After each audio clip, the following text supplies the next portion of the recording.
क्या होता अगर वो 30 चांदी के सिक्के यहूदा की थैली में ही पड़े रह जाते? क्या होता अगर इतिहास की सबसे मशहूर चूमियों में से एक कभी हुई ही नहीं होती? नमस्कार दोस्तों। आज हम एक ऐसी समानांतर दुनिया में झांकेंगे जहां हम ये सोचेंगे, क्या होता अगर यहूदा ने यीशु के साथ विश्वासघात नहीं किया होता? ये महज एक ऐतिहासिक चर्चा नहीं है। ये समझने की कोशिश है कि कैसे एक अकेला फैसला पूरी दुनिया को हमेशा के लिए बदल सकता था। तो तैयार हो जाइए, क्योंकि इस कहानी का अंजाम आपको सच में चौंका सकता है। शुरुआत करने से पहले आइए एक नजर डालते हैं कि असल में क्या हुआ था। यरूशलेम, फसह का त्योहार। चारों ओर तनाव का माहौल था। रोमन अधिकारियों को विद्रोह का डर सता रहा था। यहूदी महायाजक यीशु को अपनी सत्ता के लिए खतरा मानते थे। यीशु जानते थे कि उनके दिन अब ज्यादा नहीं बचे हैं। और इस सब के बीच में थे यहूदा इस्करियोती, यीशु के 12 सबसे करीबी शिष्यों में से एक, जिन्होंने अपने गुरु को अधिकारियों के हवाले करने का फैसला किया। यही हमारी कहानी की शुरुआत है। और अब चलिए इसे बदलते हैं। तो इस दृश्य की कल्पना कीजिए। कमरे का मंद प्रकाश, जहां अंतिम भोज चल रहा है। शिष्य मेज पर बैठे हैं और हवा में तनाव गूंज रहा है। ईसा अपने शिष्यों की ओर देखते हैं और वे शब्द कहते हैं, मैं तुमसे सच कहता हूं, तुम में से कोई एक मुझे धोखा देगा। हमारी जानी पहचानी कहानी में इसके बाद यहूदा अपना काम पूरा करने के लिए चला जाता है। लेकिन यहां सब कुछ अलग है। कल्पना कीजिए कि इस पल यहूदा की आत्मा में कुछ टूटकर बिखर जाता है। गुरु के शब्द उसे बिजली की तरफ भेद देते हैं। वे 30 चांदी के सिक्के जो उसकी जेब में जल रहे थे, अचानक अपना सारा मूल्य खो देते हैं। वे एक सेवा के बदले भुगतान से बदलकर शाश्वत अभिशाप की कीमत बन जाते हैं। वह ईसा के चेहरे को देखता है, जो क्रोध से नहीं बल्कि गहरी उदासी से भरा है। और वह नहीं कर पाता। वह बस ऐसा नहीं कर पाता। वह वहीं बैठा रहता है। वह उठता नहीं, अंधेरे में नहीं जाता। वह बस बैठा रहता है, उस भयानक कृत्य के आतंक से लकवाग्रस्त होकर जो वह लगभग कर चुका था। और इस पल से पूरी मानवता का इतिहास एक बिल्कुल अलग रास्ते पर मुड़ जाता है। क्या होता है आगे? गेथसेमनी के बगीचे की रात। सब कुछ जानी पहचानी कहानी के मुताबिक ही चल रहा है। यीशु मरण पीड़ा में प्रार्थना कर रहे हैं, जबकि उनके शिष्य नींद से जूझते हुए अपनी यह लड़ाई हार जाते हैं। उन्हें पता है कि उन्हें पकड़ने के लिए लोग आने वाले हैं। वे इंतजार कर रहे हैं। वे तैयार हैं। वे जैतून के पेड़ों के बीच हर परछाई को गौर से देखते हैं, ये उम्मीद करते हुए कि किसी भी पल उनमें से मशाल लिए सैनिक निकल आएंगे। लेकिन परछाइयां सिर्फ परछाइयां ही बनी रहती हैं। मिनट घंटों में बदल जाते हैं। कोई नहीं आता। मंदिर के रक्षक और रोमन सैनिक, जिन्हें रात के अंधेरे में चुपचाप गिरफ्तारी करनी थी, उन्हें अपना मार्गदर्शक नहीं मिला। यहूदा नहीं आया। इसका मतलब है कि वह प्रसिद्ध चुंबन जो अंधेरे में यीशु की पहचान कराता, कभी हुआ ही नहीं। वह इतिहास से मिट गया। रात एक बोझिल, तनावपूर्ण खामोशी में बीत जाती है। जिस अपेक्षित तूफान का इंतजार था, वह आया ही नहीं। और जब सूरज की पहली किरणें यरूशलेम को छूने लगीं, यीशु और उनके शिष्य अभी भी बगीचे में ही थे। वे आजाद थे, लेकिन गहरे असमंजस में डूबे हुए थे। सुबह हो चुकी है, और यह अपने साथ राहत नहीं, बल्कि कई सवाल लेकर आती है। जागने पर शिष्यों ने देखा कि यीशु सुरक्षित हैं। रात भर की घबराहट अब हैरानी में बदल गई थी। पतरस, जो कल तक तलवार लेकर लड़ने को तैयार था, अब अपने गुरु को असमंजस भरी नजरों से देख रहा है। वे आजाद हैं, लेकिन इसका क्या मतलब है? उन्हें गिरफ्तार करने कोई क्यों नहीं आया? हवा में एक अनकहा सवाल मंडरा रहा है। अब आगे क्या? ठीक इसी समय मंदिर के आलीशान कमरों में गुस्से की आग भड़क रही थी। महायाजकों हन्ना और कायफा की योजना बुरी तरह विफल हो गई थी। यहूदा नहीं आया। उनके मुखबिर ने उन्हें धोखा दिया था। रात में चुपचाप, बिना किसी गवाह और शोर शराबे के उस विद्रोही को पकड़ने की उनकी योजना अब मिट्टी में मिल चुकी थी। अचानक हमला करने का मौका अब हाथ से निकल चुका था। अब यीशु को गिरफ्तार करने के लिए उन्हें एक बहुत बड़ा जोखिम उठाना पड़ेगा। उनका अगला कदम पूरे यरूशलेम की नजरों के सामने उठाना होगा। जो इस समय तीर्थयात्रियों से खचाखच भरा हुआ था। तो महायाजक एक मुश्किल स्थिति में फंस गए थे। दिन के उजाले में यीशु को गिरफ्तार करना ऐसा था मानो बारूद के ढेर पर चिंगारी छोड़ देना। शहर उसके हजारों समर्थकों और हमदर्दों से उमड़ रहा था। खुलेआम गिरफ्तारी का कोई भी प्रयास, खासकर पास्का के पवित्र त्योहार के दौरान, सीधे अपमान के रूप में देखा जा सकता था और इससे बड़े पैमाने पर दंगे भड़क सकते थे। वह भीड़ जो कल तक होसन्ना के नारे लगा रही थी, आसानी से उसके बचाव में खड़ी हो सकती थी। और यहूदिया में कोई भी विद्रोह ऐसा था जिसे न तो महायाजक चाहते थे और न ही रोमन राज्यपाल पोंटियस पिलातुस। रोम के लिए कोई भी जनविद्रोह बैल के लिए लाल कपड़े जैसा था। अपनी क्रूरता के लिए मशहूर पिलातुस ऐसे किसी भी विद्रोह को खून खराबे के साथ कुचल देता, बिना यह देखे कि कौन सही है और कौन गलत। महायाजक यह अच्छी तरह समझते थे। जोखिम बहुत बड़ा था। एक शांत और त्वरित कार्रवाई का उनका एकमात्र मौका हाथ से निकल गया था। यीशु और उनके शिष्य भी समझते हैं कि खतरा टला नहीं है, बल्कि उसने बस अपना रूप बदल लिया है। वे जानते हैं कि महायाजक उन्हें चैन से नहीं रहने देंगे। अब यीशु आधिकारिक तौर पर एक भगोड़े हैं। यरूशलेम में रहना, जो उनके दुश्मनों की सत्ता का गढ़ है, अब जानलेवा खतरनाक हो गया है। सबसे तार्किक समाधान यह था कि वे गायब हो जाए। शहर छोड़कर यहूदिया या गलील के ग्रामीण इलाकों में छिप जाना, जहां उनके कई अनुयायी थे और जहां उन्हें ढूंढना कहीं ज्यादा मुश्किल होता। उनकी सेवा बंद नहीं होती, लेकिन उसका स्वरूप पूरी तरह से बदल जाता है। एक सार्वजनिक उपदेशक से वे एक भूमिगत आंदोलन के नेता बन जाते हैं। वे और उनके प्रेरित अब भगोड़े हैं। वे गांव-गांव घूमते हैं, गुप्त रूप से उपदेश देते हैं, अधिकारियों से छिपते हुए। उनकी जिंदगी मंदिर के पहरेदारों और रोमन जासूसों के साथ चूहे बिल्ली का एक अंतहीन खेल बन जाती है। छिपी हुई और निरंतर खतरे से भरी ऐसी जिंदगी ने यीशु की शिक्षाओं पर भी गहरा असर डाला। उनके उपदेशों में बातों का जोर बदल गया। अब आने वाले बलिदान, मृत्यु और पुनरुत्थान की बातें, जो उस समय के लिए प्रासंगिक नहीं थीं, उनकी जगह दूसरे विषय प्रमुखता से सामने आने लगे। वे पृथ्वी पर परमेश्वर के राज्य के बारे में अधिक बात करने लगे। उनके शब्द ज्यादा तीखे और अधिक राजनीतिक रूप लेने लगे। वे सत्ता में फैले भ्रष्टाचार, रोमी शासन के अन्याय और महायाजकों के पाखंड की खुलकर आलोचना करते थे। प्रेम और करुणा की उनकी शिक्षाएं अभी भी कायम थीं, लेकिन उनमें एक तीखा सामाजिक रंग आ गया था। यह दलितों के लिए आशा का संदेश और सत्ताधारियों के लिए एक सीधी चुनौती बन गया। जो कैसर का है, वह कैसर को दो वाली बात अब बिल्कुल अलग लग सकती थी, जिसमें व्यंग्य और अवज्ञा का भाव छिपा हो। यीशु का अधिकारियों से छिपना जितना लंबा होता गया, उनकी किंवदंती उतनी ही मजबूत होती गई। वे केवल एक पैगंबर ही नहीं, बल्कि सच्चे जननायक बन गए। एक ऐसा शख्स जिसने खुद सिनेड्रियन और शक्तिशाली रोम को चुनौती दी और फिर भी आजाद रहा। हर वह गांव जहां उन्होंने गुप्त रूप से शरण ली, प्रतिरोध का गढ़ बन गया। उनके बारे में गीत गाए जाते थे। उनकी कहानियां मुंह जुबानी सुनाई जाती थीं, जिनमें बढ़ा चढ़ाकर और अविश्वसनीय बातें जोड़ी जाती थीं।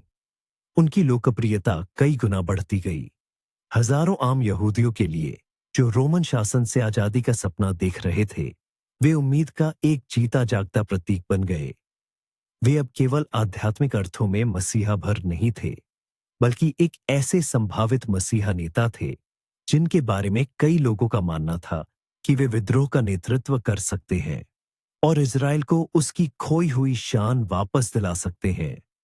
उनकी शख्सियत के इर्द गिर्द तरह तरह के मिथक बुने जाने लगे और वे सभी असंतुष्टों के लिए एक झंडा बन गए। रोमन ऐसे घटनाक्रम को अनदेखा नहीं कर सकते थे। पोंटियस पिलात और रोमन प्रशासन के लिए यीशु अब केवल एक रहस्यमय धार्मिक नेता नहीं, बल्कि एक स्पष्ट राजनीतिक खतरा बन गए थे। एक तरफ मूसा के नियमों और मंदिर के रीति रिवाजों पर होने वाले विवाद थे, जिन्हें यहूदियों का अंदरूनी मामला माना जाता था। वहीं दूसरी तरफ एक ऐसा व्यक्ति था जिसका नाम रोम के खिलाफ विद्रोह का प्रतीक बन रहा था। एक ऐसा व्यक्ति जिसके इर्द गिर्द भीड़ जमा होती थी और जो कानूनी अधिकारियों की नजरों से बच रहा था। साम्राज्य की नजरों में इसे सीधा साधा विद्रोह भड़काना कहा जाता था और ऐसी हरकतों पर रोम की प्रतिक्रिया हमेशा एक ही होती थी, बेहद कठोर और निर्मम। यीशु की समस्या अब महायाजकों के लिए सिरदर्द नहीं रह गई थी। अब यह सीधे सम्राट टिबेरियस के लिए एक बड़ी चिंता का विषय बन गई थी और अब इसे मंदिर के प्रहरियों की ताकत से नहीं, बल्कि सीधे रोमन सेना के लीजनों के बल पर सुलझाना था। अब यीशु को पकड़ने का अभियान एक बिल्कुल नए स्तर पर पहुंच गया है। यह अब कोई गुप्त कार्रवाई नहीं, बल्कि एक बड़ा सैन्य अभियान बन चुका है। रोम ने उसे खोजने के लिए अपनी सबसे बेहतरीन टुकड़ियों को मैदान में उतार दिया है। यहूदिया और गलीलिया के हर कोने में रोमन सेना की टुकड़ियां घूम रही है। वे गांव-गांव छान मार रही हैं, स्थानीय निवासियों से पूछताछ कर रही हैं। यीशु और उसके शिष्यों के ठिकाने की जानकारी देने वाले को भारी भरकम इनाम देने की घोषणा की गई है। पूरे देश का माहौल तनावपूर्ण और विस्फोटक हो गया है। जो कोई भी इन भगोड़ों को पनाह देगा, वह अपनी आजादी ही नहीं, बल्कि अपने पूरे परिवार की जान दांव पर लगा देगा। रोमन अपनी पुरानी और क्रूर रणनीति का इस्तेमाल करेंगे। सार्वजनिक रूप से कोड़े मारना, लोगों को बंधक बनाना और शायद डराने के लिए कुछ गांवों को जला भी देना। यीशु को पकड़ना उनके लिए सम्मान और राज्य की सुरक्षा का प्रश्न बन गया है। ऐसे व्यापक और सघन अभियान में देर सवेर कोई न कोई जरूर टूट जाएगा, कोई न कोई विश्वासघात कर बैठेगा। पर यह विश्वासघात बिल्कुल अलग तरह का होगा। 30 चांदी के सिक्कों के लिए नहीं, बल्कि अपनी जान बचाने के डर से। Don't be shy to use streamers or worm patterns. You need something visible in stained water. Spin fishing with small-bladed spinners can also be deadly. And keep an eye out for those afternoon mayfly and chironomid hatches. Having some dry flies ready could bring unexpected surface action. Next, let's talk about our saltwater superstars, the snapper.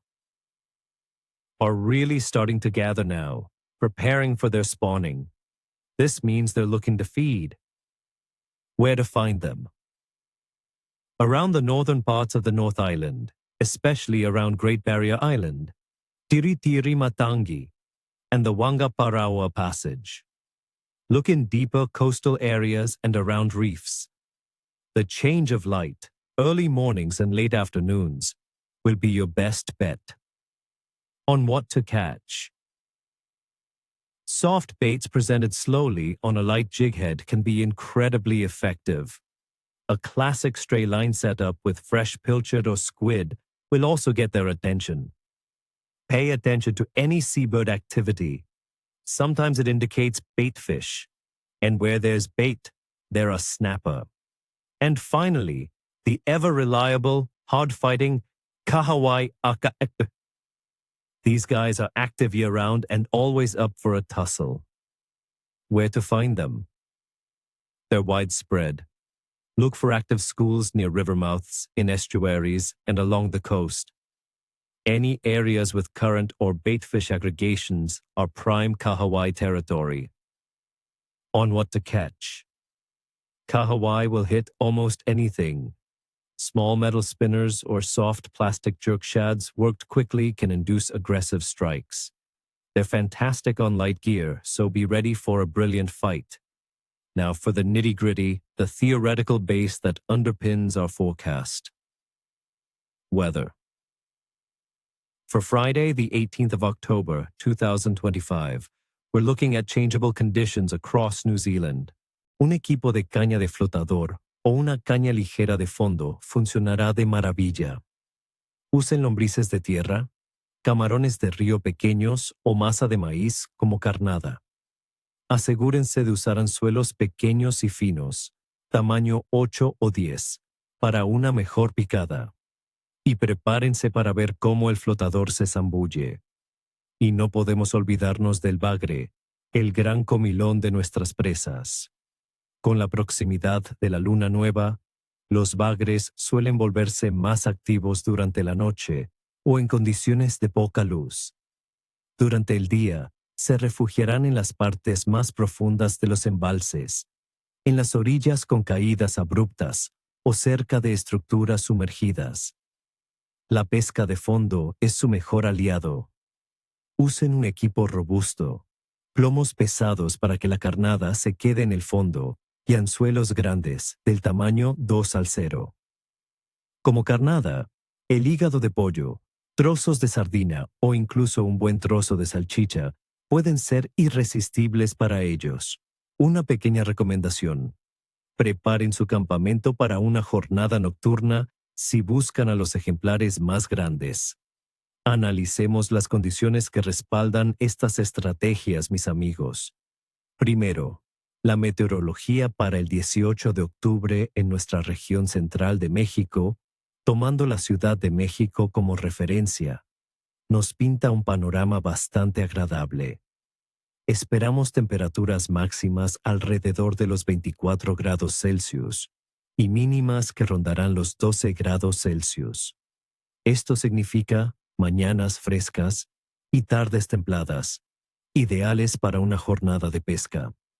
La presión atmosférica, según mis observaciones y los pronósticos de largo alcance, debería mantenerse relativamente estable, lo cual es excelente, ya que los cambios bruscos de presión a menudo estresan a los peces y reducen su apetito. No esperamos lluvias significativas y el viento será ligero, mayormente del norte o noreste, lo que no debería generar grandes olas ni dificultar el lanzamiento. Preparen sus equipos, estudien bien estos consejos y salgan a disfrutar de nuestras maravillosas aguas mexicanas.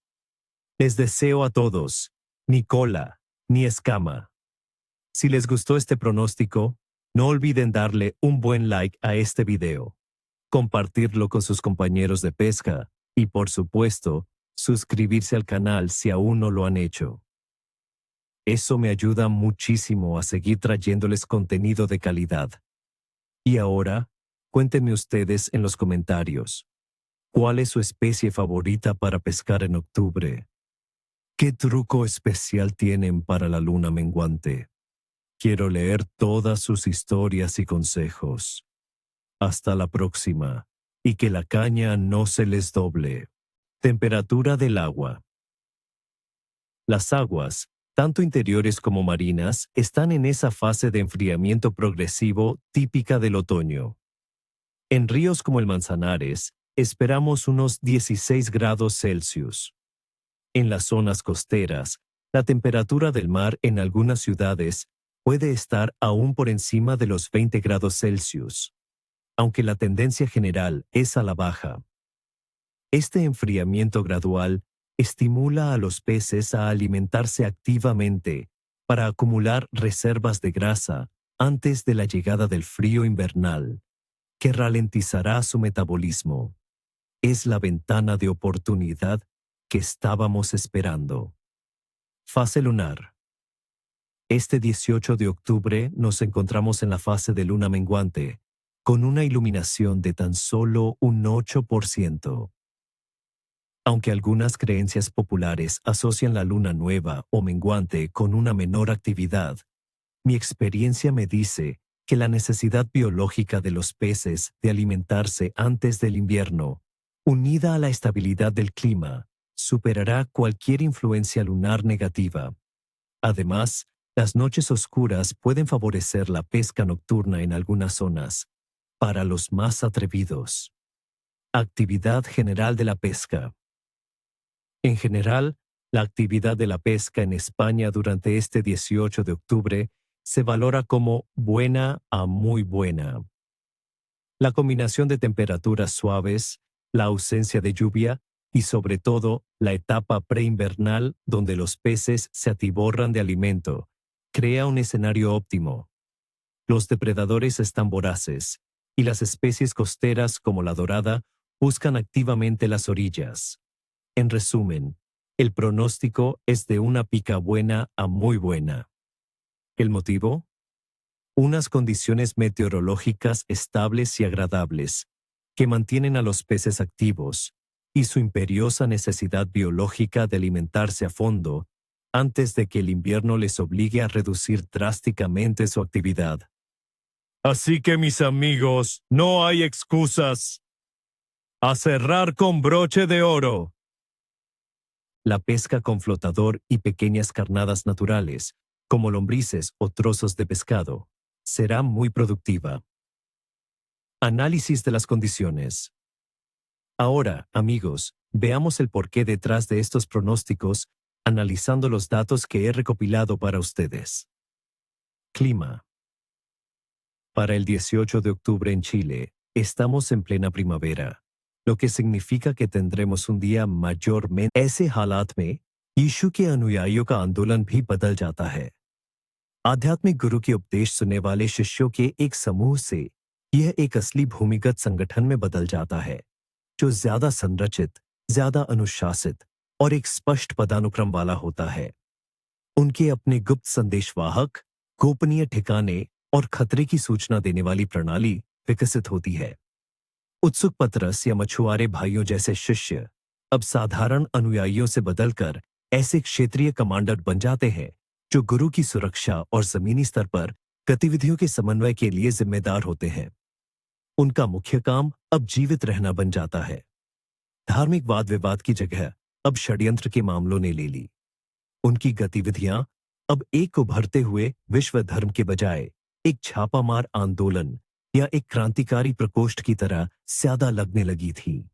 ईश्वर के राज्य के आदर्शों की रक्षा अब केवल शब्दों से नहीं, बल्कि कर्मों से भी करनी पड़ रही थी। आइए अब हम एक ऐसे व्यक्ति की बात करें जिसके बिना ईसाई धर्म, जैसा कि हम जानते हैं, उसकी कल्पना भी नहीं की जा सकती। प्रेरित पौलुस। हमारी पारंपरिक कहानी में तारसुस का शाऊल ईसाइयों का कट्टर विरोधी और सताने वाला था, लेकिन दमिश्क के रास्ते में उसे पुनर्जीवित मसीह के दर्शन हुए और इस दर्शन ने उसके पूरे जीवन को बदल दिया। वह महानतम मिशनरी बन गया जिसने पूरे रोमन साम्राज्य में नए विश्वास का प्रचार किया। लेकिन हमारी वैकल्पिक समय रेखा में यीशु को सूली पर नहीं चढ़ाया गया होता, वो पुनर्जीवित नहीं हुए होते, और इसका मतलब है कि दमिश्क के रास्ते में ऐसा कोई चमत्कारी दर्शन हो ही नहीं सकता था। शाऊल बस शाऊल ही रहता, एक कट्टर फरीसी जो यीशु और उसके अनुयायियों को खतरनाक, उपद्रवी और विधर्मी मानता था। वह उतनी ही लगन से उनकी भूमिगत टोलियों का पीछा करता और उन्हें सताता। महान प्रेरित पौलुस, जो नए नियम के अधिकांश हिस्सों के लेखक हैं, उनका अस्तित्व ही नहीं होता। और अब हम आते हैं सबसे महत्वपूर्ण बात पर, इस पूरी कहानी के मूल तत्व पर। अगर यहूदा का विश्वासघात न होता तो यीशु की गिरफ्तारी भी नहीं होती। गिरफ्तारी के बिना पीलातुस की अदालत में सुनवाई नहीं होती, और सुनवाई के बिना गोलगोथा पर सूली पर चढ़ाना भी संभव न होता। यह घटना, जो ईसाई धर्म में केंद्रीय बन गई, इतिहास से पूरी तरह मिट जाती। यीशु के दुख, सूली पर उनकी पीड़ा, उनके अंतिम शब्द, ये सब कभी होते ही नहीं। और अगर सूली पर चढ़ाना नहीं होता तो वह सबसे बड़ा चमत्कार भी नहीं होता जिस पर पूरे ईसाई धर्म की नींव टिकी है। कोई पुनरुत्थान नहीं होता। यीशु मृत्यु पर विजय प्राप्त नहीं करते क्योंकि वे उस तरह की मृत्यु नहीं मरते।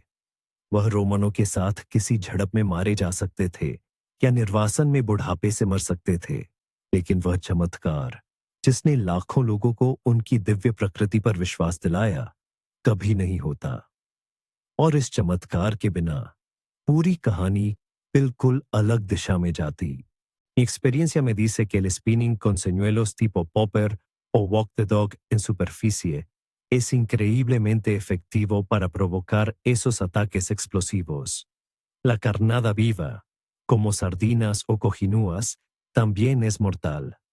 Busquen en arrecifes rocosos, bocas de río y cerca de estructuras sumergidas en la costa del Pacífico, donde el pez gallo tiende a emboscar a sus presas. En tercer lugar, el pargo. Este es un luchador consistente durante todo el año en el Pacífico Norte y también presente en el Pacífico Central. En un día con presión inestable, a menudo se refugian en estructuras de fondo. Busquen cerca de los manglares, arrecifes rocosos y caídas profundas. la pesca con carnada viva o muerta en el fondo, como camarones, trozos de calamar o peces pequeños, les dará excelentes resultados. Un equipo de fondo con plomada y un anzuelo resistente será su mejor aliado. Y no podemos olvidarnos del atún aleta amarilla. Estos veloces torpedos estarán con actividad variable, pero con oportunidades cerca de la costa, a menudo junto a los dorados. Para estos luchadores, un equipo pesado es esencial. Cañas de 50 hasta 80 libras con carretes de alta capacidad. Los jigs metálicos y los poppers grandes que imitan a los peces voladores son mi elección. Pero si tienen acceso a carnada viva, como sardinas o bonitos pequeños, eso es casi una garantía de éxito. Ahora, amigos, el análisis de las condiciones que nos depara este día. Primero, el clima. Para el 18 de octubre de 2025, se pronostica lluvia durante el día y cielo nublado por la noche en regiones como Paraíso. Las temperaturas oscilarán entre los 16 y los 22 grados Celsius, 60 y 72 grados Fahrenheit. La humedad será alta, alrededor del 88%, con una probabilidad de lluvia del 25% durante el día y un 10% por la noche. पुनरुत्थान के बिना बात सिर्फ एक घटना के बदलने की नहीं, बल्कि यह पूरे धर्मशास्त्र और आस्था के मूल स्वभाव को बदल देता है। ईसाई धर्म में आत्मा का उद्धार मसीह के प्रायश्चित बलिदान में विश्वास के माध्यम से ही संभव है। उन्होंने मानवता के पापों के लिए अपना बलिदान दिया और उनके पुनरुत्थान ने अनंत जीवन की आशा जगाई। लेकिन हमारी इस नई वास्तविकता में ऐसा कोई प्रायश्चित बलिदान हुआ ही नहीं। ऐसे में हमारी आस्था का आधार क्या होगा? मुक्ति की अवधारणा मौलिक रूप से बदल जाती है। ये किसी चमत्कार में विश्वास के बजाय यीशु की नैतिक शिक्षाओं का पालन करने से प्राप्त होती है। एक नेक जीवन, दूसरों की सहायता और आज्ञाओं का पालन, यही सब अब सर्वोपरि हो जाता है। आस्था एक रहस्यमय प्रकाशन या दैवीय अनुभव से हटकर एक नैतिक प्रणाली, एक अच्छे जीवन के लिए नियमों के एक संग्रह में बदल जाती है। यह एक दर्शन शास्त्र जैसे स्टोइकवाद या यहूदी धर्म की किसी अन्य शाखा के समान लगने लगती है, पर उस विश्व धर्म की तरह नहीं जो ईश्वरीय हस्तक्षेप पर आधारित हो। Otich, como carnada, el camarón fresco, el gusano o pequeños trozos de pescado blanco son infalibles. Presenten la carnada de forma natural y discreta. Para la corvina, podría sentirse más cómoda en aguas menos iluminadas y acercarse a las orillas. Busquen las zonas rocosas, desembocaduras de ríos pequeños o áreas con estructuras sumergidas. La temperatura del agua, que se mantendrá fresca, alrededor de los 16 grados Celsius en Lima, puede hacer que sean más selectivas. Utilicen cebos naturales como cangrejos, langostinos, sardina fresca o calamar, presentados con un equipo de fondo y plomada corrediza. Prueben también con señuelos tipo minnow o jigs de colores naturales cerca de la estructura. Y para los que buscan la frescura de la montaña, la trucha arcoíris en nuestros Andes es una excelente opción. Las truchas estarán activas en lagos, lagunas y ríos alimentados por los deshielos andinos. Recomiendo la pesca con spinning usando cucharillas MEPS del número 1 al número 3. Los meses de mayo a noviembre son ideales para la trucha. Ahora, hablemos de las condiciones que nos depara este 18 de octubre. En cuanto al tiempo, el clima en la costa central, como Lima, estará mayormente nublado durante el día y la noche, con una ligera probabilidad de lluvia, de un 10%. Las temperaturas oscilarán entre los 16 y los 21 grados Celsius. Sin embargo, en zonas como Incahuampuhuatana, provincia, que tiende a ser más cálida, esperamos un día nublado con lluvia ligera por la noche, con temperaturas entre los 23 y los 33 grados Celsius. La humedad se mantendrá alrededor del 78% en ambas zonas. No prevemos cambios bruscos de presión que alteren drásticamente el comportamiento de los peces, pero la nubosidad y la ligera lluvia pueden hacer que los peces costeros se acerquen más a la superficie y a las orillas en busca de alimento. Toso. Búscala en zonas poco profundas, bahías protegidas con juncos o palos. La suba de la temperatura del agua la vuelve muy agresiva y dispuesta a atacar. ¿Con qué darle? Spinning o baitcasting son las técnicas.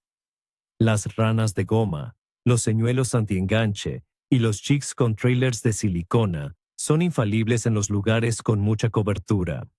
No duden en probar colores oscuros y movimientos erráticos para provocar el ataque. Corvina rubia. La fiesta en la costa. En nuestra querida costa atlántica, la corvina rubia entra en uno de sus picos de actividad entre octubre y marzo. Es el momento ideal para ir por ellas. ¿Dónde encontrarlas? En las playas, escolleras y sobre todo, en los bancos de arena cercanos a la costa. Mi consejo para la corvina es la pesca de fondo con carnada natural. El langostino, el camarón o la anchoita fresca son los preferidos.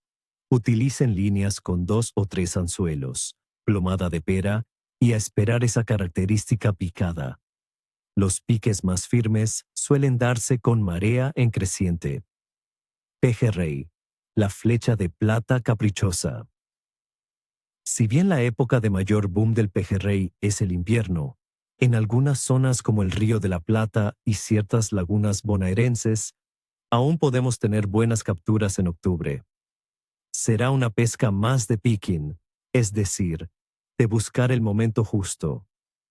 Búsquenlos a media agua o a fondo en los canales del Río de la Plata. La técnica de flote con líneas balancín o paternoster y anzuelos chicos, encarnando con mojarra viva o filet de dientudo, puede dar resultados, especialmente en las primeras horas de la mañana o al final de la tarde. En las lagunas, revisen las regulaciones, ya que algunas pueden tener veda o restricciones. Ahora, hablemos de por qué la pesca será así.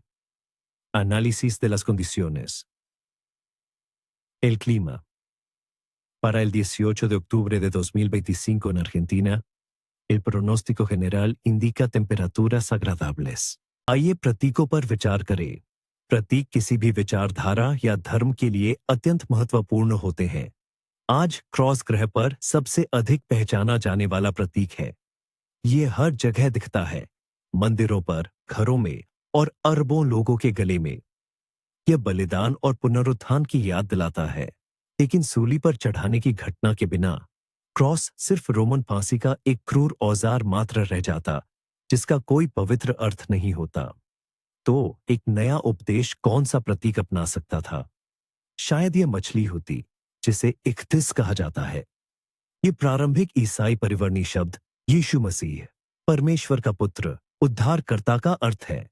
या शायद अपने कंधों पर एक भेड़ लिए हुए एक अच्छे चरवाहे का चित्र, या फिर गेहूं की बालियां और अंगूर के गुच्छे जो अंतिम भोज के रोटी और दाखमधु का प्रतीक होते।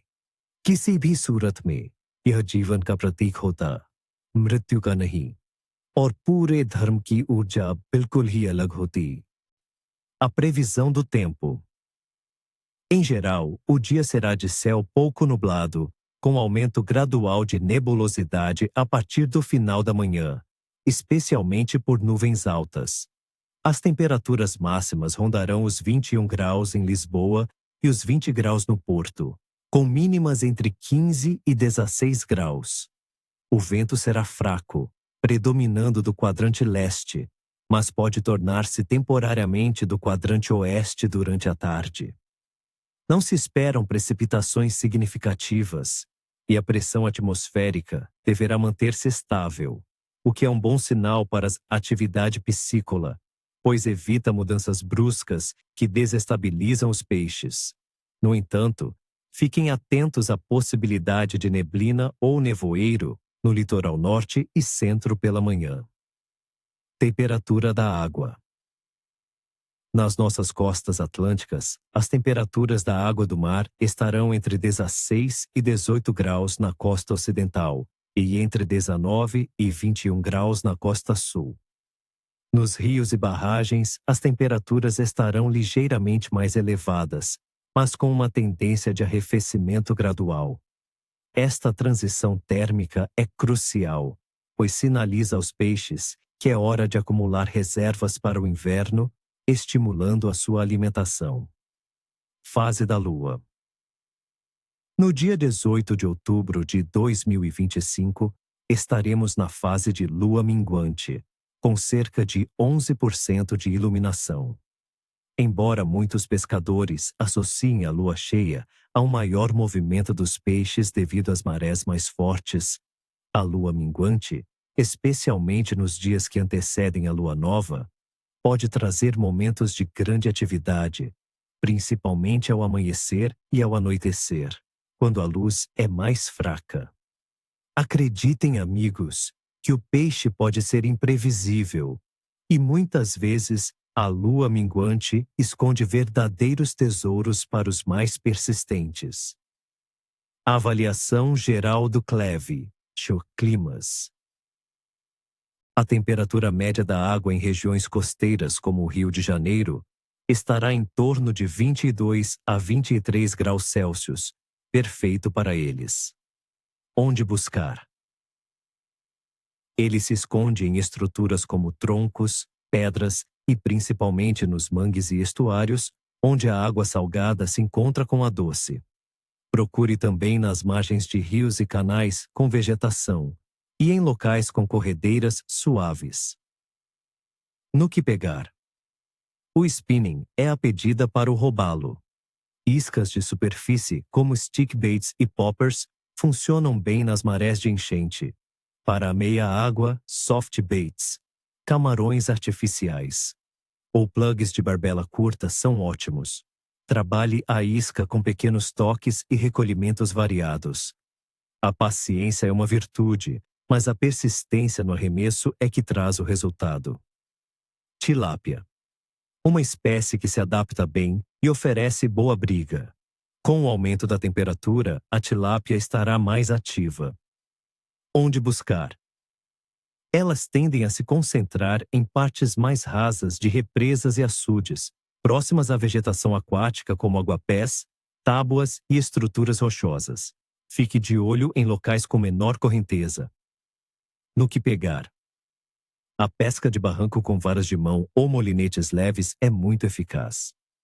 Iscas naturais como massa de pão, milho verde, ração de peixe e minhocas são infalíveis. Uma pequena dica: use um anzol pequeno e fino e iscas de menor volume, pois a tilápia é esperta e seletiva. Traíra. Nosso predador rústico e implacável. Elas estarão à espreita, especialmente com as águas mais quentes. Onde buscar?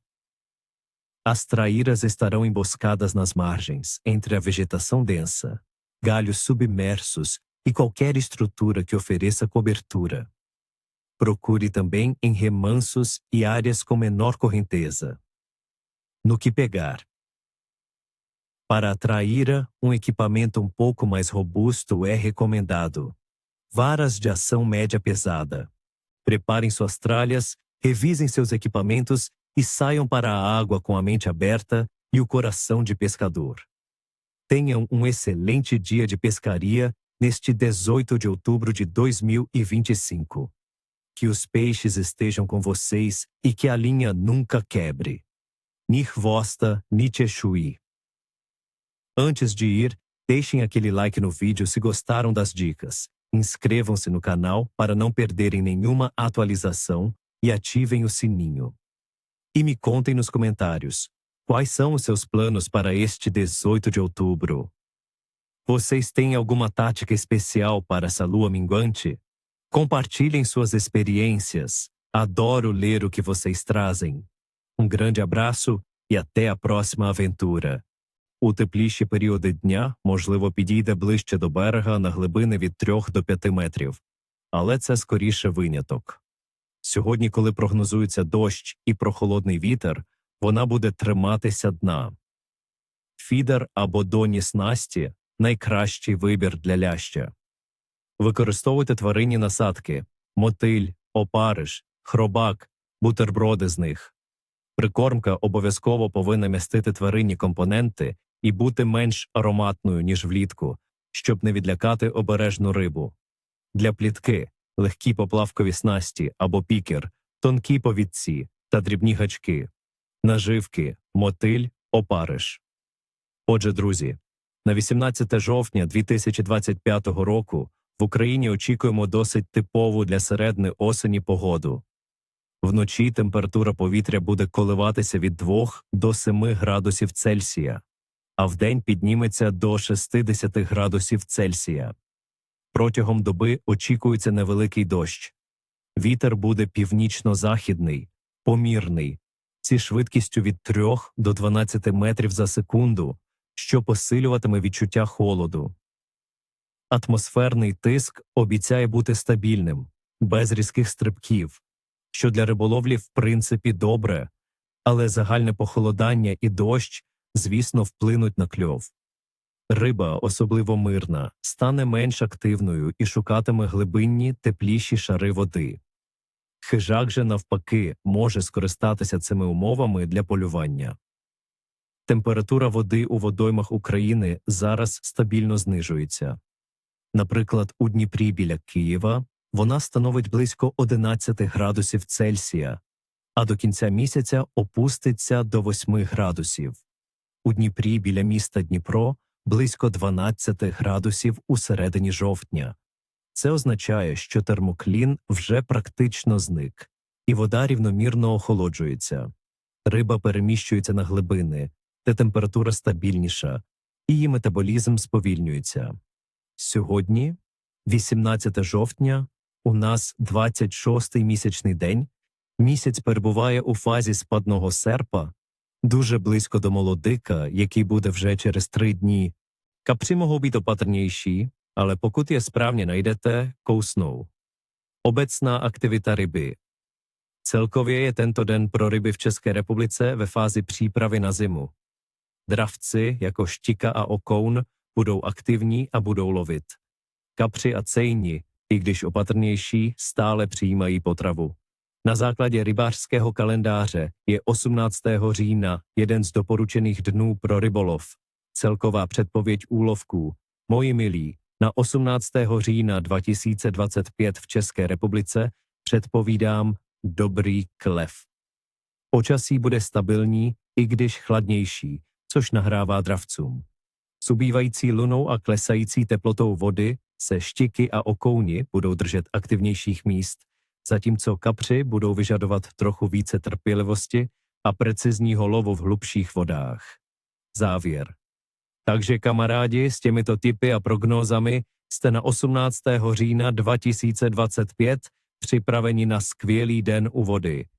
Přeji vám všem nic zlámanou, ni chlup otupen, neboli nic zlámanou, ani šupinu. Ať se pruty prohýbají.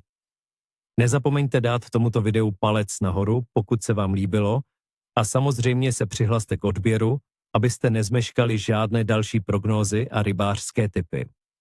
A teď, pro mě je nejdůležitější váš názor.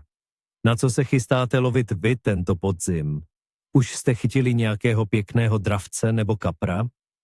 Podělte se o své zážitky a plány v komentářích dole. Petru vzdar a u vody na viděnou. ऐसी शिक्षा दुनिया भर में कैसे फैल पाती?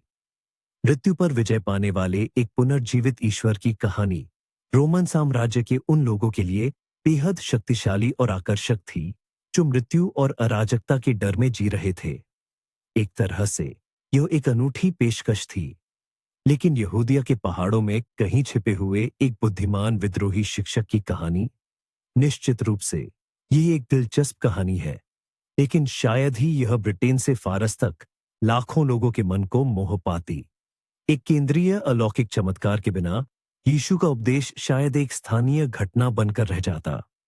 यह यहूदी धर्म के भीतर एक प्रभावशाली संप्रदाय बन सकता था, कुछ सदियों तक तो जीवित रहता, लेकिन इसमें वह विस्फोटक शक्ति नहीं होती जो उसे यहूदिया की सीमाओं से बाहर निकालकर एक विश्व धर्म बना पाती। इसका संदेश बहुत ही सांसारिक होता. Джъркбейтове и големи силиконови примамки, водени бавно по дъното, също ще провокират хищника. Особено ефективни са примамките в естествени цветове или, напротив, много ярки, които да се открояват в мътната вода. И накрая, но не на последно място, костурът матато. Тази пъстра риба ще бъде по-лесно откриваема в средните и долни слоеве на водата, особено около подводни неравности, камъни и изкуствени укрития, като потънали лодки. Лекият спининг или микроджиг са перфектни. Използвайте малки силиконови примъмки, тип туби, граб или нимфа в кафяви, зелени или лилави цветове. Класическите въртележки и клатушки също не бива да се подценяват. Пробвайте вертикален джигинг от лодка. Ако имате възможност, това често дава добри резултати при пасивен костур. А сега, приятели, нека разгледаме по-задълбочено условията, за да разберем защо кълването ще бъде такова, каквото го предвиждаме. Погода. 18 октомври 2025 година ни посреща с променливо време. През деня се очакват слаби превалявания от дъжд с 35% вероятност за валеж, а вечерта ще се изясни с периодична облачност и 20% вероятност за дъжд. Температурите в по-голямата част от България ще се движат между 2 и 9 градуса по Целзий. София ще е между 8 и 17 градуса по Целзий, а в Пловдив между 11 и 19 градуса по Целзий. Влажността на въздуха ще бъде висока, около 91%. Атмосферното налягане вероятно ще бъде нестабилно поради преминаването на студен атмосферен фронт, което може да направи рибата капризна и да я накара да се оттегли в дълбочина.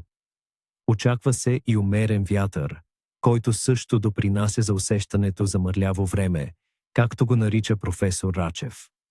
Тези промени ще повлияят на рибата, като тя ще търси убежище от нестабилността. अब आइए 300 साल आगे बढ़ते हैं.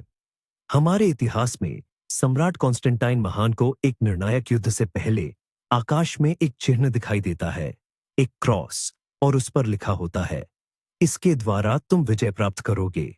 वह युद्ध जीतते हैं, ईसाई धर्म अपनाते हैं और इसे रोमन साम्राज्य का राजधर्म घोषित करते हैं.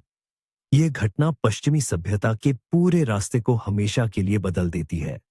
लेकिन हमारी इस वैकल्पिक वास्तविकता में क्रॉस कोई पवित्र चिन्ह नहीं है. यीशु में आस्था शायद केवल एक छोटा सा यहूदी संप्रदाय बनकर रह जाती, न कि पूरे साम्राज्य को अपनी गिरफ्त में लेने वाली एक शक्तिशाली ताकत. तो कॉन्स्टेंटाइन को कौन सा चिन्ह दिखता? शायद बृहस्पति का गरुड़, या शायद कुछ भी नहीं. संभावना यही है कि वह सूर्य देवता की पूजा करने वाले एक मूर्ति पूजक ही बने रहते. इसका मतलब है कि रोमन साम्राज्य कभी ईसाई नहीं बनता. यह एक मूर्ति पूजक शक्ति के रूप में अपना मार्ग जारी रखता और यूरोप का पूरा भावी इतिहास बिल्कुल अलग होता. अब अंत में आइए हम खुद यहूदा पर लौटते हैं. इस दुनिया में उसका क्या अंजाम होता? जो कहानी हम जानते हैं उसके अनुसार ज़मीर की कसक से टूटकर उसने 30 चांदी के सिक्के लौटा दिए और फिर आत्महत्या कर ली. उसका नाम धोखेबाजी का पर्याय बन गया, पर हमारी इस समय रेखा में उसने वह घातक कदम उठाया ही नहीं. हाँ, वह उस कगार पर था. उसने पैसे ले लिए थे, सौदे पर सहमति भी दे दी थी, मगर आखिरी पल में वह पीछे हट गया. वह इस सच के साथ कैसे जीता?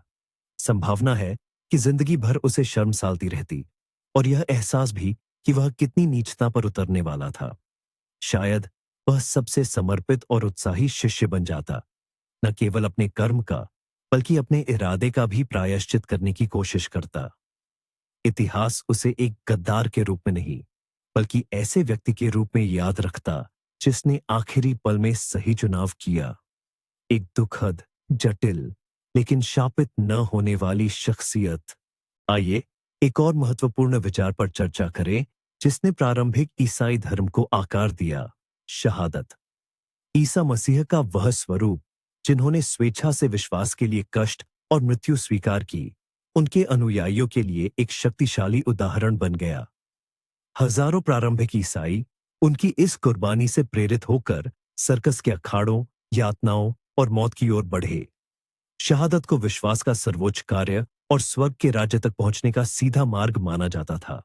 लेकिन हमारे इस परिदृश्य में ईसा मसीह शहीद नहीं है। वह जीवित बचे हुए एक भगोड़े और प्रतिरोध के नेता हैं। उनका उदाहरण यह नहीं सिखाता कि आस्था के लिए कैसे मरना है, बल्कि यह सिखाता है कि उसके लिए कैसे जीवित रहना है। यह इस आंदोलन की नैतिकता को पूरी तरह बदल देता है।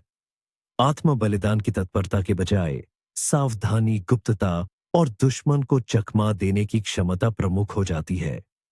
शहीदों का वह पंथ जो प्रारंभिक चर्च की भावना को मजबूत करने के लिए इतना महत्वपूर्ण था, बस अस्तित्व में ही नहीं आता। Hladna jutra tjeraju ribu na dubinu, ali s porastom temperature tijekom dana izlazi u potragu za hranom. Temperatura vode. Slatkovodni ribnjaci i rijeke se hlade, a temperatura vode vjerojatno je između 10 i 15 stupnjeva Celzijusa.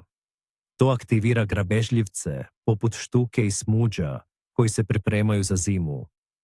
Na Jadranu je more i dalje relativno toplo, oko 19 do 20 stupnjeva Celzijusa. To pogoduje morskim vrstama, koje se osjećaju ugodno i aktivno se hrane prije nego što temperature mora značajnije padnu. Faza mjeseca. 18. listopad je faza opadajućeg srpa mjeseca, 3 dana prije mladog mjeseca, koji nastupa 21. listopada. Prema ribolovnim vjerovanjima, ova faza je vrlo povoljna za ribolov, pogotovo za grabežljivce. Riba je često aktivnija u danima oko mladog mjeseca zbog manjeg utjecaja plime i oseke i tamnijih noći, koje pogoduju lovcima. Opća aktivnost ribe. S obzirom na stabilne vremenske uvjete, relativno blage dnevne temperature i povoljnu mjesečevu fazu, možemo očekivati još dobar do vrlo dobar ključ. Grabežljivci će biti aktivni, a i neke mirnije vrste će se hraniti. Posebno su aktivni smuđ i štuka u slatkim vodama, dok su brancin i orada u moru raspoloženi za griz. Padajuće temperature vode potiču ribe na intenzivnije hranjenje prije hladnijeg razdoblja. Eto, prijatelji, to je to. Kompletan vodič za 18. listopad. Želim vam ni repa, ni ljuske. Nadam se da ćete uhvatiti svoju ribu života. Ako vam se video svidio, bacite like i pretplatite se na kanal za još ovakvih prognoza i savjeta. A vi, naši vjerni ribolovci, na što ste vi lovili jučer? Kakvi su vam planovi za ovaj vikend? Podijelite svoja iskustva i zapažanja u komentarima ispod. Vidimo se na vodi. Alehulovis hatasara a halakanjak cerejele lasul, kevesebet mozognak, teatel elotisir tartalekola smiat intenziveben taplalkoznak, hatalalnak mekfelelo elelmet. Holdfazis a 2025. Oktober tizenil cadika a fogio hold idošakaba esik. A horgascok körebensokan gitarčiak. Ogia fogio hold altalaban, čohatasalvan, aragadozo halak kapasara, migabekes halak kitsit ovato sabak lehetnek. Esper senkabe ginepi meg figieles, de erdemes figielem beveni. Ezen anapon kulonösen kedvesonek iteli meg egi holdaptar as aktivitast. Altalanos halaktivitas, östsesegeben a halakteli felkesulesi modban vanak. Kevesbe aktivak a mozgasban, te ataplalek kereses intenzivebe valhat a megfelelő helieken. Aragarozok a melieb, struktural de helieken lesnek, míg a pontiok eszkárások nagyobb csapatokba berodve keresik az alzaton a táplálékot. A fentiek alapján a 2025. Október 18-ára vonatkozó kisállasz prognózisom Joe, de szelektív kisállasz napot ígér. A stabilan magáz legnyomas esahuvos. Tinenfagios idokedves a halak melieb, retegekben történő táplálkozásának. Ahhoz, hogisikeresek legiunk, a kulcs a hölgyezheli választás, ez a ketartás lesz. A halagesnek, te meg kell találni őket. Nos, barátaim, Inivold Mara, a 2025. Oktober tizenjolca dikara solo kishalas orgas prognoses. Remelem talaltatok benehas nostipeket, ahit vegi pekahos. Keshuljetek felalaposan, oltodzetek retegesen. Eskeresetek ahalakat amelieb reseken. Higietek el, azosi halak karpotolni, fognak beneteket akitartasert. Kivanomnektek, hogilegien resetek felitetetlen elmenikben esperse, se fuli se farka. Hatetseta video, ne felitsetek elnyomni egilaikot, essirat kodzatok felatsatornamra. Hoginemarajatok leacevobeni prognoziso krol estipe krol. Esperse, iriatok meg comment ben. Timirek esultok ezenanapon. Milient salit vistek magatokal. Esmelijik visteruleten probalkostok maid. Använd mindre jiggar, kanske 5-10 centimeter, och fiska dem nära botten med försiktiga lyft och vevstopp. Fiska gärna av större områden med ekolod för att hitta stimmen. Gös. För gösen gäller djupt vatten. I oktober, när vattnet kyls ned ytterligare, kommer gösen att söka sig till sjöns djupaste delar, särskilt om det är klart väder. Eftersom vattentemperaturen kan ligga runt 10 grader Celsius är gösen fortfarande huggvillig, men kräver precision. Vertikalfiske eller trolling med wobblers som går på djupet är utmärkta metoder. Sök efter dem längs bottenstrukturer i de djupare delarna av sjöarna och var inte rädda för att prova olika djup. Gösen kan vara lurig men oerhört givande. Låt oss titta närmare på dagens förhållanden. Den 18 oktober 2025 bjuder på ett ganska typiskt höstväder i Sverige. Temperaturerna kommer att ligga mellan kyliga -2 och 7 plusgrader. Det blir delvis molnigt under dagen och sedan klart med periodiska moln under natten. Vindarna ser ut att vara lätta, runt 3 meter per sekund, vilket är tacksamt för fiske. Chansen för regn är låg, endast 15% under dagen, så ni slipper troligtvis bli genomblöta. Lufttrycket ser ut att vara relativt stabilt, vilket kan göra fisken lite passiv i perioder. Men det betyder också att den inte är stressad av plötsliga förändringar. Vattentemperaturen i våra sjöar kommer att ligga någonstans mellan 7 och 10 grader Celsius, men i grundare partier eller skyddade vikar kan det vara någon grad varmare. I Östersjön kan snittet ligga runt 10 grader. Denna sjunkande vattentemperatur signalerar för fisken att det är dags att äta upp sig inför vintern, men den kan också göra dem något trögare och mer benägna att stå djupt. Och så har vi minfasen. Den 18 oktober är det avtagande halvmåne med bara 8% synlighet. Vi närmar oss nymåne som inträffar den 21 oktober. Να ψαρεύετε κυρίως τις πρωινές και απογευματινές ώρες. Πλατικέφαλος, largemouth bass και κυπρίνος, carp, γλυκά νερά.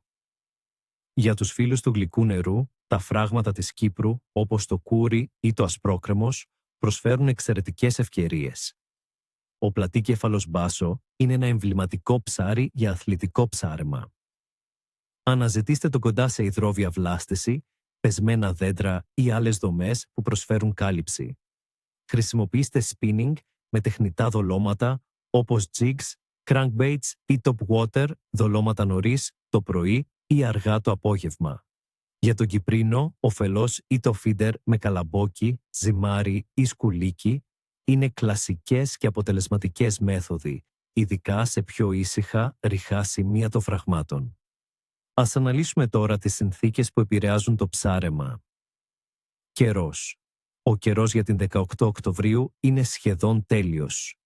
Η θερμοκρασία του αέρα θα κυμανθεί από 14 έως 16 βαθμούς Κελσίου το βράδυ και θα φτάσει τους 27 έως 29 βαθμούς Κελσίου το μεσημέρι. Θα έχουμε ηλιοφάνεια όλη την ημέρα και καθαρό ουρανό το βράδυ. Η πιθανότητα βροχής είναι μηδενική, κάτι που είναι πολύ θετικό. Ο άνεμος θα είναι βορειοδυτικός, με ταχύτητα περίπου 16 χιλιόμετρα την ώρα, δηλαδή σχετικά ήπιος.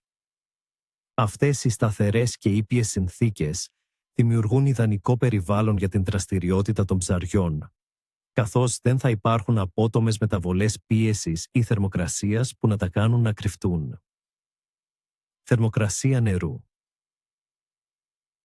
Η θερμοκρασία του νερού στην Μεσόγειο γύρω από την Κύπρο τον Οκτώβριο κυμαίνεται από 24 έως 26 βαθμούς Κελσίου. Αυτή είναι μια εξαιρετική θερμοκρασία. Όχι πολύ ζεστή για να είναι τα ψάρια νοθρά, ούτε πολύ κρύα για να είναι ανενεργά. Τα ψάρια παραμένουν ενεργά και τρέφονται κανονικά, καθώς ο μεταβολισμός τους λειτουργεί άψογα. Είναι μια μεταβατική περίοδος από το καλοκαίρι στο φθινόπωρο, όπου τα ψάρια είναι γεμάτα ενέργεια. यह विचार करना दिलचस्प होगा कि विज्ञान और दर्शन पर इसके क्या दीर्घकालिक परिणाम होते। ऐतिहासिक रूप से ईसाई धर्म और विज्ञान के संबंध हमेशा से जटिल रहे हैं। यह कहना गलत नहीं होगा। अक्सर संघर्ष इसलिए पैदा होता था क्योंकि वैज्ञानिक खोजें, पवित्र ग्रंथों की शाब्दिक व्याख्या और चमत्कारों में विश्वास पर आधारित सिद्धांतों के विपरीत थीं। लेकिन हमारी इस वैकल्पिक दुनिया में आस्था पुनरुत्थान के अलौकिक चमत्कार पर नहीं, बल्कि नैतिक शिक्षाओं पर टिकी होती। ऐसा धर्म दुनिया के तार्किक ज्ञान के प्रति कहीं अधिक लचीला और खुला होता। शायद गैलीलियो के साथ हुए प्रसिद्ध संघर्ष की नौबत ही न आती। चर्च और विज्ञान प्रतिद्वंद्वियों के बजाय साझेदारों के रूप में विकसित हो सकते थे, जो दुनिया का अध्ययन अलग अलग पहलुओं से करते। एक नैतिकता के दृष्टिकोण से तो दूसरा भौतिक नियमों की कसौटी पर। यह वैज्ञानिक प्रगति को कई सदियों तक गति दे सकता था। Jika angin mula kuat atau kilat menyambar, segera cari perlindungan. Suhu air. Suhu air di perairan Malaysia dijangka kekal hangat, sekitar 28 hingga 30 darjah Celsius. Walaupun ribut petir dan hujan mungkin sedikit menunjukkan permukaan air, ia tidak akan memberi kesan drastik kepada suhu keseluruhan. Suhu air yang stabil ini masih kondusif untuk aktiviti kebanyakan spesies ikan tropika. Fasa bulan. Pada hari 18 Oktober 2025, kita berada dalam fasa bulan sabit berkurang, warning crescent, menuju ke bulan baru yang akan berlaku pada 21 Oktober. Mengikut kepercayaan lama pemancing, fasa bulan baru ini selalunya dikaitkan dengan aktiviti ikan yang lebih memberangsangkan, terutamanya di perairan pantai dan muara, disebabkan oleh pergerakan pasang surut yang lebih ekstrim. Jadi, ini mungkin petanda baik. Aktiviti ikan keseluruhan. Berdasarkan data dan pengalaman Pak Long, aktiviti ikan untuk hari ini, 18 Oktober, adalah sederhana hingga baik, tetapi mencabar. Penurunan tekanan udara dan permulaan musim hujan di beberapa kawasan boleh memicu aktiviti makan yang agresif untuk spesies tertentu seperti siakap dan haruan. Manakala spesies air masin seperti jenahak dan kerapu mungkin memerlukan taktik yang lebih sabar dan fokus di struktur dasar. Di kawasan pantai timur Malaysia, Oktober menandakan permulaan musim tengkujuh, di mana ikan-ikan kecil seperti gelama dan bawal mungkin lebih mudah ditemui di kawasan berlumpur dan tepi pantai. Penilaian kualiti Kelly. Pak Long berikan rating sederhana hingga baik. Kenapa? Kerana meskipun ada ribut petir yang boleh menyukarkan, perubahan tekanan udara dan fasa bulan menuju bulan baru selalunya akan merangsang ikan. Jadi, kuncinya adalah strategi yang betul dan lokasi yang tepat. Penutup. Jadi, rakan-rakan pemancing, jangan biarkan ramalan ribut petir mematahkan semangat anda. Samtidig er det vigtigt at huske, at torske- og sildebestandene i Østersøen og Kattegat er kritisk lave, så fokus på andre arter er lurt. Min klare vurdering for fisket den 10. oktober 2025 er bra til middels, men med potential for fantastiske fangster for den tålmodige. Grunden er det stabile og solrige vejret med let vind, som giver komfortable fiskeforhold. Vandtemperaturen er kølig, men ikke iskald, noget som stimulerer rovfisken til at spise. Månefasen er nær nymåne, som kan betyde, at morgen- og kveldsfisket bliver ekstra vigtig. Med rigtig taktik kan du absolut lure stor fisk denne dagen. Så mine venner, pak termosen og tag med et ekstra lag med klar. Vær strategiske, vær tålmodige og ikke mindst nyt naturen. Jeg ønsker deres skidt fiske. Ja, 9 hale, ingen skala. Hvis du likte denne prognosen og vil have flere tips, så husk at like videoen, abonner på kanalen og tryk på bjella for at få varsler. Din støtte betyder alt, og når lurer jeg. Hvad er din favorittegn i oktober? Og hvilke vand i Danmark har givet dig uforglemmelige minder? Del dine erfaringer og planer i kommentarfeltet under. Jeg elsker at læse dem. तो अब हम अपने इस विचार प्रयोग के अंतिम पड़ाव पर हैं। जरा एक पल के लिए कल्पना कीजिए, इन परिवर्तनों के बाद दुनिया कैसी होती? पूरी पश्चिमी सभ्यता की नींव ईसाई नैतिकता, दर्शन और संस्कृति पर आधारित है। हमारे कानून, सही गलत की हमारी अवधारणा, हम जिस कैलेंडर का इस्तेमाल करते हैं, हमारे शहरों की वास्तुकला, इन सब पर क्रूस और पुनरुत्थान की घटना की गहरी छाप है। अगर इस आधारशिला को हटा दिया जाए तो यह पूरा ढांचा भर कर गिर जाएगा। यूरोप का इतिहास एक बिल्कुल अलग राह पर चला होता। संभव है कि रोमन साम्राज्य अपने मूर्ति पूजक स्वरूप को बनाए रखते हुए और अधिक समय तक कायम रहता, या हो सकता है कि उसकी जगह बिल्कुल नए राष्ट्रों का उदय होता, जिनके मूल्य और विचारधाराएं एकदम अलग होती। बाइबल की कहानियों से प्रेरित पुनर्जागरण नहीं होता, न ही धर्म सुधार आंदोलन होता। हम एक बिल्कुल अलग वास्तविकता में जी रहे होते। उस दूर की रात में एक व्यक्ति द्वारा लिया गया वह एक निर्णय सचमुच सब कुछ बदल सकता था। Fiske med sild, rækker eller blæksprut på tackle er ofte effektivt. Jæger fra 50 til 100 gram kan også fungere godt. Giv evnet tid til at ligge på bunden og bevæg det jævnligt for at tiltrække opmærksomhed. Atlanterhavslaks og røje. En udfordring i kulden. For Atlanterhavslaks er oktober slutten af sæsonen i saltvandet, da vandet bliver for koldt, og de trækker sørover. Røjer er vanligvis mest aktiv i elvene i juli og august, men nogen kan fortsat findes i saltvand nær elvemundninger. Fisket efter disse arterne vil være mere krævende denne dagen. For at lede laks. Hvis du absolut vil prøve, let efter laks i kystnær farvand, da det fortsat er lidt strøm og tilgang på byttefisk. Brug downrigger for at nå dybere. Hvor at lede røje. Prøv elvemundinger, der røje kan samle se, før den trækker helt ind for overvintring. Hvad at fiske med?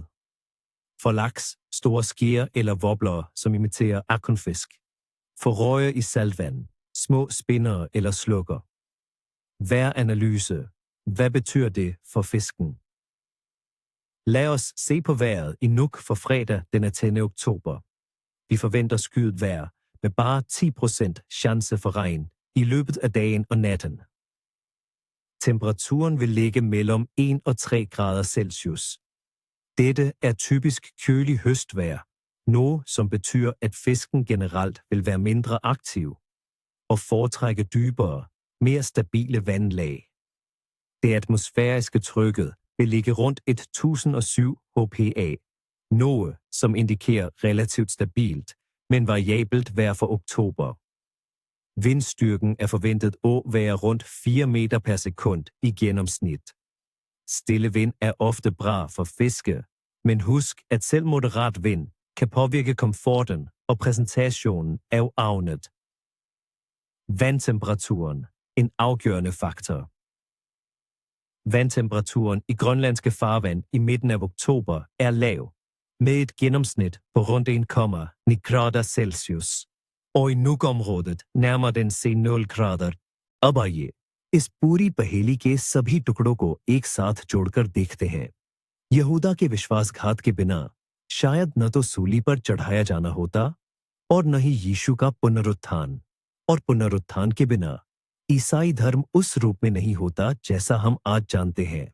Crusade और inquisition नहीं होते, लेकिन cysteine chapel, बाख के संगीत और विश्व संस्कृति के उस विशाल हिस्से का भी जन्म नहीं होता जो इसी बुनियाद पर खड़ा है। यीशु इतिहास में एक महान शिक्षक, दार्शनिक या शायद एक क्रांतिकारी के रूप में याद किए जा सकते थे, लेकिन परमेश्वर के उस पुत्र के रूप में नहीं जिसने मानव जाति के पापों का प्रायश्चित किया। और यहीं आता है वह बड़ा मोड़। ईसाई धर्मशास्त्र के अनुसार लोगों के उद्धार के लिए मसीह का बलिदान जरूरी था। यह ईश्वर की मूल योजना थी। तो इसका मतलब यह हुआ कि यहूदा का विश्वासघात, जो इतिहास का सबसे घृणित कार्य माना जाता है, इस दृष्टिकोण से उस योजना का एक बिल्कुल आवश्यक हिस्सा था। इस बुराई के बिना वह भलाई संभव नहीं होती जिसे आस्तिक सबसे महान मानते हैं। यहूदा, चाहे वह चाहता हो या न चाहता हो, भविष्यवाणी को पूरा करने में एक महत्वपूर्ण, भले ही दुखद, व्यक्ति बन जाता है। और यदि उसने अंतिम क्षण में वफादारी दिखाई होती तो वह विरोधाभासी रूप से पूरी उद्धार योजना को विफल कर देता। सिर्फ एक फैसले को बदलने से देखिए कैसी पेचीदा और अविश्वसनीय कहानी सामने आती है। अंत तक देखने के लिए धन्यवाद। अगर आपको ये वीडियो पसंद आया तो लाइक करना और चैनल को सब्सक्राइब करना न भूलें, ताकि आप वैकल्पिक वास्तविकताओं की हमारी नई यात्राओं से न चूकें।